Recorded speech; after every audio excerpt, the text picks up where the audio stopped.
Nasunog ang hilera ng mga pwesto sa isang palengke sa Caloocan. Nagkaroon pa ng mga pagsabog habang inaapula ang apoy. Balitang hatid ni James Agustin. Nagliwanag ang kalangitan sa laki ng apoy na lumalamon sa magkakadikit na tindahan sa isang palengke sa Barangay 180 North Caloocan, mag-alas 10 kagabi.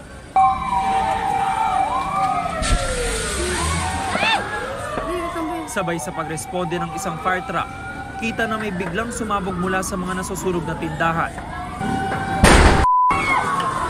Ilang segundo pa ang lumipas, nasundan ito ng mas malakas na pagsabog.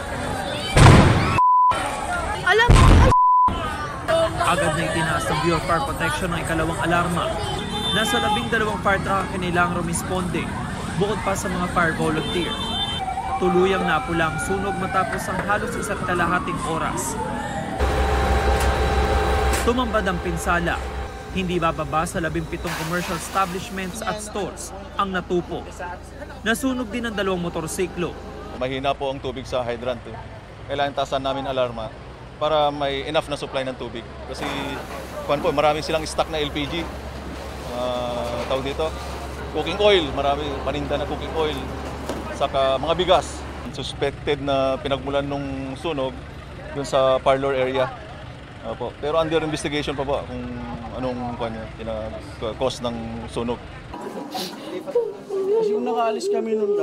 Si Aling Virgie napaiyak na lang dahil wala siyang naisalba ni isang gamit. Pinaghirapan daw niyang itaguyod ang tindahan sa loob ng 3 dekada. Nagbayanihan lang daw ang ilang residente para mailigtas ang bedridden niyang asawa. Ako'y nasa loob at ang asawa ko ang aking binabantayan. Nung makita ko ang apoy, ay palikod na din. Sabi ko, Ama, narito na sa likod. Mabilis na pupunta dito sa atin. Hindi ko alam kung anong pangyayari. Ulti nga akong mga gamot namin, maintenance lahat. Wala ko kami nakuha, wala. Tumulong naman si Roel sa pag-apula ng apoy pero hindi raw kinaya. Mapakabilis, mabilis. Tapos pagpasok ko sa loob ng tindahan ko, nadila na yung apoy. Hindi ko na naintindi yung mga gamit yung iba. Wala kami na isalba. Back to zero ulit. Simula. Magsisimula ulit kung saan mga gahanap ng puhunan. Nagpaabot ng paunang tulong pinansyal sa mga may-ari ng nasunog na tindahan. Kinalulungkot namin yung nangyari sa mga naghahanap buhay. Pero kahit papaano, pasalamat kami dahil wala akong buhay na nasakripisyo. Sa inisyal na pagtataya ng BFP, umabot sa ₱250,000 ang halaga ng pinsala sa estruktura. James Agustin, nagbabalita para sa GMA Integrated News.